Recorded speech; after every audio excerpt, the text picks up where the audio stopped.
Alhamdulillahirabbil alamin. Alhamdulilladzi hadana li hadza wa ma kunna linahtadiya laula an hadanallah. Asyhadu an la syarikalah wa asyhadu anna Muhammadan abduhu wa rasuluh. Allahumma shalli wa sallim wa barik ala nabiyyina Muhammad wa ala alihi wa sahbihi ajmain. Jamaah huzur rahimakumullah. Mari pada kesempatan yang baik ini mari kita mengkaji surat Yusuf ayat 111. A'udzubillahi minasyaitonir rajim. Laqad kana fi qasasihim ibratun liulil albab. Maka hadisan yuftara. Walakin tasdiqal ladzi baina yadayhi wa tafsilan likulli syai' wa hudan wa rahmatan liqaumin yu'minun. Laqad kana fi qasasihim, sungguh dalam kisah-kisah mereka itu, kisah para nabi, para rasul sejak Nabi Adam sampai Nabi Muhammad, itu ibrah, jadi pelajaran. Ibrah liulil albab, bagi orang yang mempunyai akal, orang yang bisa berpikir. Tetapi mengapa banyak orang berpikir kok ada yang tidak beriman? Nanti ini liulil albab, punya akal, memberi.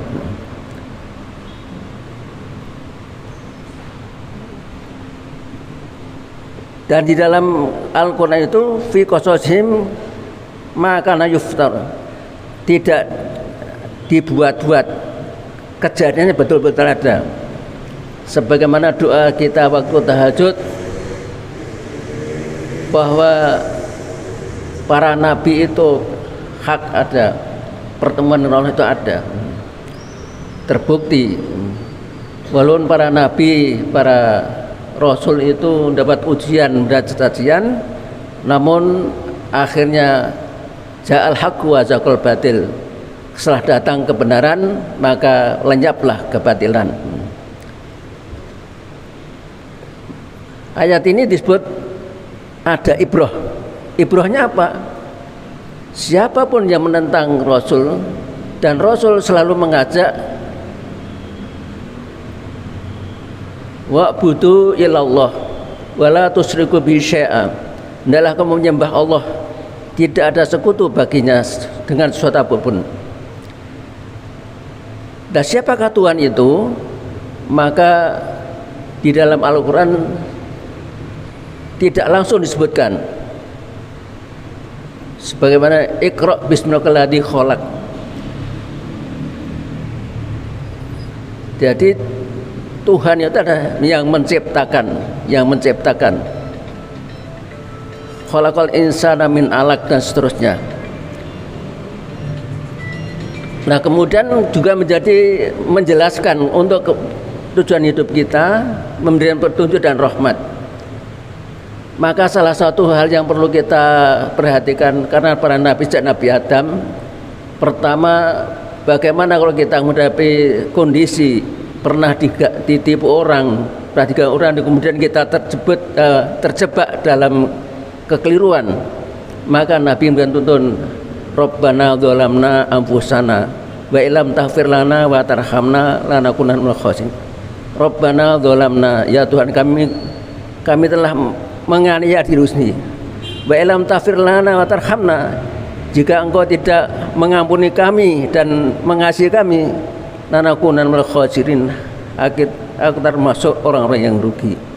Jadi ini kemudian menjadi petunjuk bagi kita dalam kondisi apapun, seperti kita sendiri mengalami hal-hal yang mungkin menganiaya diri sendiri karena kita tidak sengaja, karena tertipu, karena dari orang lain kemudian melakukan kekeliruan, maka salah langsung kita ikut tuntunan Nabi Adam, yaitu Rabbana dzalamna anfusana wa illam taghfir lana wa tarhamna lanakunanna minal khasirin.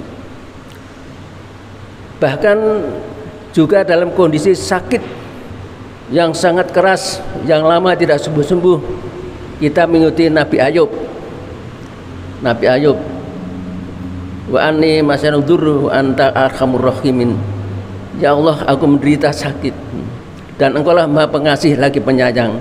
Dia tidak minta sebuah, tapi menyebutkan bahwa Allah itu Maha Pengasih, Maha Penyayang. Cara berdoa yang demikian ternyata merupakan satu hal yang perlu kita ikuti juga. Artinya panjenengan atau kita semua ini mengalami suatu kondisi keadaan sakit seperti Nabi Ayub, maka kita tidak mengeluh, tapi justru kita menyerahkan diri kepada Allah dalam pengertian bahwa Allah itu Maha Pengasih, Maha Penyayang. Di situ tidak ada kata-kata ya Allah sembuhkan aku, tapi wa anni masanal dzurru wa anta arhamur rahimin. Kemudian juga yang perlu kita ikuti sebagaimana Nabi Ayub. Nabi Ayub dalam kondisi melarikan diri kemudian diterkam oleh ikan yang besar, dan dengan anugerah Allah dia hidup dalam perut ikan tadi, sehingga dia sempat menyesal dan mohon kepada Allah, la ilaha illa anta inni kuntu minadz dzalimin. La ilaha illa anta inni kuntu minadz dzalimin. Nabi Ayub merasa meninggalkan kaumnya karena diingatkan tidak mau, kemudian menyangka bahwa dia tidak akan kembali, maka dia melarikan diri, malah diterkam ikan itu, dan kemudian di dalam perut ikan dengan izin Allah dia masih hidup, maka kemudian dia mohon pada Allah, la ilaha illa anta la ilaha illa anta inni kuntu minadz dzalimin. Jadi itu yang disebutkan hudan warahmah, berarti petunjuk dan rahmat liqaumi yu'minun, bagi orang yang beriman. Dan kemudian yang terkenal yang dituntun Rasulullah adalah Rabbana atina fid dunya hasanah wa fil akhirati hasanah wa qina adzabannar, dalam surat Al-Baqarah ayat 21. Sehingga kita selalu mohon juga kepada Allah yang sering juga dikatakan sebagai doa sapu jagat. Jadi kita selalu mohon kepada Allah dengan itu, Rabbana atina fid dunya hasanah wa fil akhirati hasanah wa qina adzabannar. Jadi dalam kisah para nabi itu ternyata ada ibrah, ada petunjuk, ada rahmah.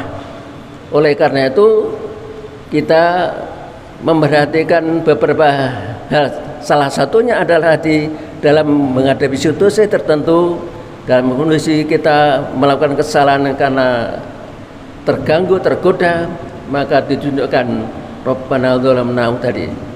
Kemudian dalam kondisi sakit berat kita berikan petunjuk sebagai Nabi Ayub tadi. Kita tidak mengeluh, tapi justru kita yakin Allah itu Maha Pengasih lagi Maha Penyayang.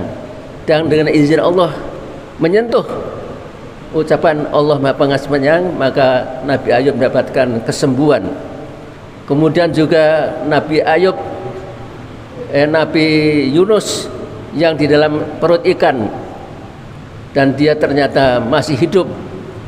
Kalau menurut ilmu mesti mati, tapi ternyata Nabi Yunus hidup, dan kemudian dia selalu zikir la ilaha illa anta inni kuntu minadz dzalimin. Dan kemudian yang hebat lagi adalah permohonan Nabi kita Nabi Muhammad dalam surat Al-Baqarah ayat 1 adalah Rabbana atina fid dunya hasanah wa fil akhirati hasanah wa qina adzabannar. Ya Allah, anugerah padaku kebaikan di dunia, kebahagiaan di dunia, kebaikan di akhirat, dan jagalah aku dari siksa neraka. Itulah yang dimaksud tadi, pelajaran dan sebagai petunjuk, sebagai rahmat bagi orang-orang yang beriman. Oleh karena itu, apabila kita menghadapi situasi seperti itu, maka marilah kita rujuk kembali itibak kepada doa para nabi yang kemudian diabadikan dalam Al-Quran, di mana kita bisa mengikutinya dan mengamalkannya.